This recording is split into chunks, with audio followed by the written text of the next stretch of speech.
Hey everybody, Black Ninja 797 here, and welcome back to another Back 4 Blood video. And in today's video, I'm going to be showing you guys a full in-depth guide on how you can easily and quickly beat the Harbinger final boss in Back 4 Blood DLC 3, River of Blood.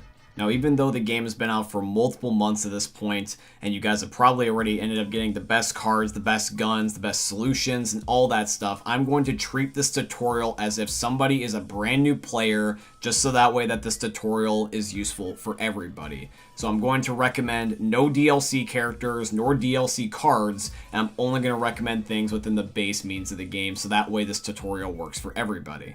So let's commence with the tutorial. Now, when it comes to this tutorial, the only single thing that I recommend to you that will make this a lot easier is going to be a team offensive upgrade slot increase, which is going to end up being the little icon that ends up making it so that way you can end up increasing your grenades or your lethal count. The only reason why I happen to recommend this, other than the fact that you're just simply going to get more grenades, is also because there's a specific piece of equipment that you will get within this boss fight arena that will make this so much easier when you stack these. Now, even though this boss fight isn't necessarily too difficult, it does end up being time consuming, where even on recruit mode, it does take about 15 minutes, at least in solos, to be able to beat this guy. So at certain parts of the video, I am going to speed up the footage just so that way it doesn't take too long and this doesn't end up being like a 20-minute video. But for the most part, if you guys really want to see where to go and navigate, you can just slow down the current footage that I just showed you. So this is going to be the arena where you face the giant boss. Now, in comparison to the Abomination, you are not going to be moving and chasing the zombie. Instead, you are just going to be camping and basically going around in circles in a little arena area. And what you want to do is you want to end up picking up these, which is going to be the M72 Law Grenade Launcher, which is going to be your best friend in this mission.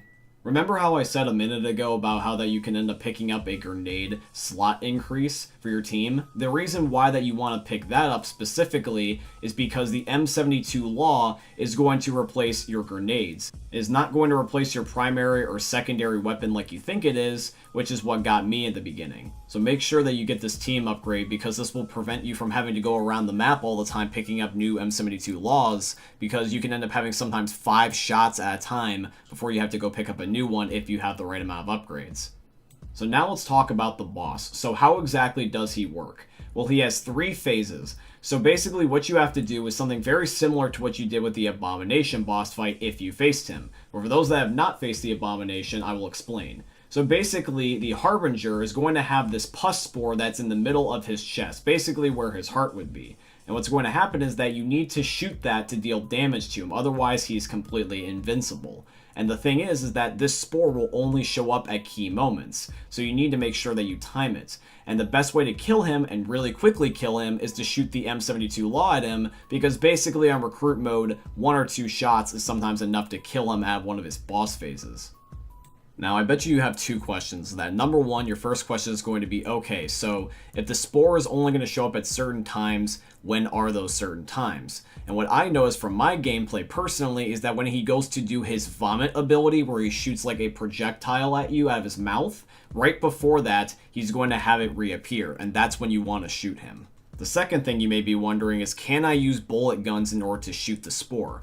Yes, you can, although be it it's a lot weaker than the M72 Law, so I would not recommend that you do this because the grenade launchers, at least on recruit mode, spawn aplenty, so I feel like it's unnecessary, but if you're in a pinch, you can shoot them.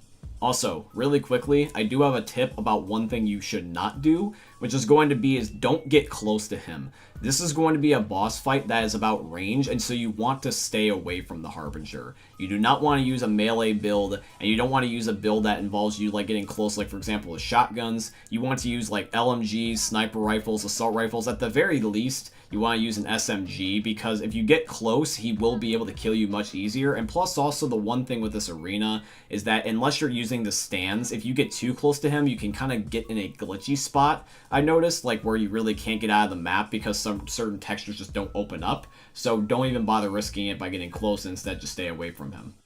Now, after you get through the second phase, what you're going to want to do is you're going to want to go down the pathway that I am going down currently in the gameplay through that one door that you blow up with C4. this is going to be where you rescue Tala's brother Derek, which is going to end up being located behind this door where you blow it up and then you free him. He is then, at that point, when you blow up the door, going to run off screen, and you are not going to see him again until the very end of the campaign, when you end up having the final cutscene. So what you want to do is just go through the prison cell where he was being held captive, and basically make another circle around the entire arena, and be able to end up facing the boss for one final phase.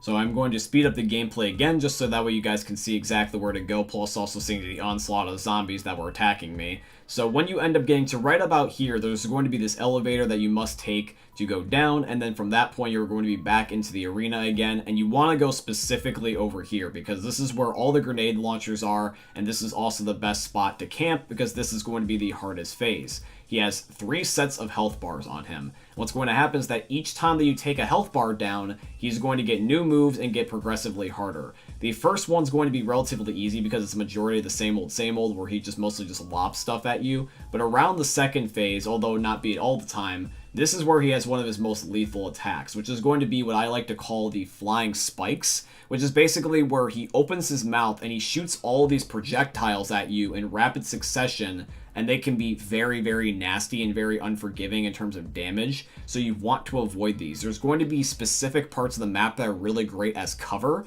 Most notably, the one that I found to work the best, although I'm not there right now because I need M72 law ammo, was going to be downstairs where the one hallway was, where there's going to be a C4 door that you have to open up by the time that you finally beat the boss. But if you want to, you can also be upstairs on these steps and just hide behind the wooden walls. Although, I just want to let you know is that this is a little bit riskier because eventually they will break from all the spikes that are being shot at you, so they are only temporary cover and you cannot use them forever.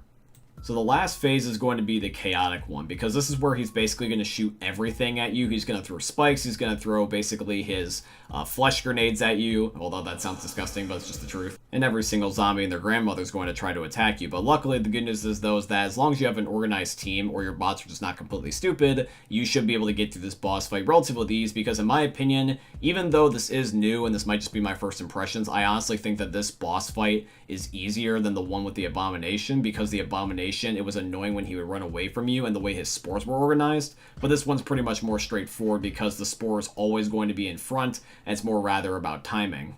Okay, now even though it's not going to take place quite yet, I wanted to say this early for a reason. So I want to let you guys know that when you kill the boss, you can immediately open up the C4 door behind you and you do not have to wait for the game to prompt it. I recommend that you go for it immediately, because originally before I did not do that, and what's going to happen is that the moment that you kill the boss, there is going to end up being a timer that will pop up, and you must escape the arena before it explodes. You want to get a head start with this, even if it's by a few seconds, and you want to make a left, because if you make a right, it is a dead end, and you will end up having to make your way back anyway. What you want to do is that when you open that door, make a straight left, and then specifically jump over these boxes, because this is how you get to the exit. And there's going to be a whole bunch of sleepers and everything right here, but as long as you're careful or you get lucky, you should be able to end up getting here just fine. And all you want to do is that you want to camp right here where I am in the gameplay. And you just have to wait the time out, and then eventually, once the time runs out, you will end up beating the entire campaign here.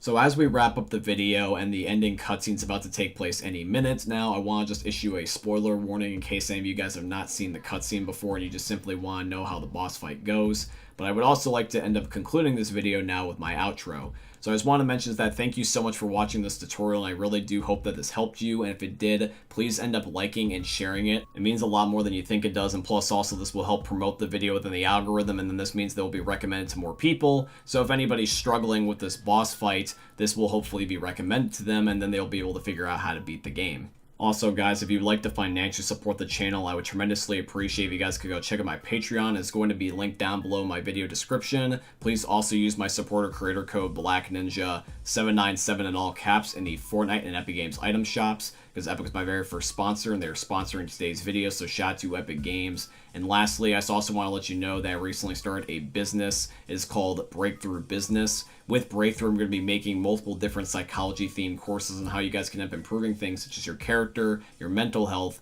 and also your relationships. All this additional content is going to be available at mastermind.com. And already within mastermind.com, I have my very first course out for you guys, which is called the Courageous Man Blueprint, How to Achieve Unbreakable Confidence for Young Men. So please check that all out in the description down below. But yeah, guys, I hope you end up enjoying seeing another YouTube video from the most unique YouTubers you're ever going to see. Thank you for watching, guys. I love all of you, and peace out. Hey, meme lords, Jesus here.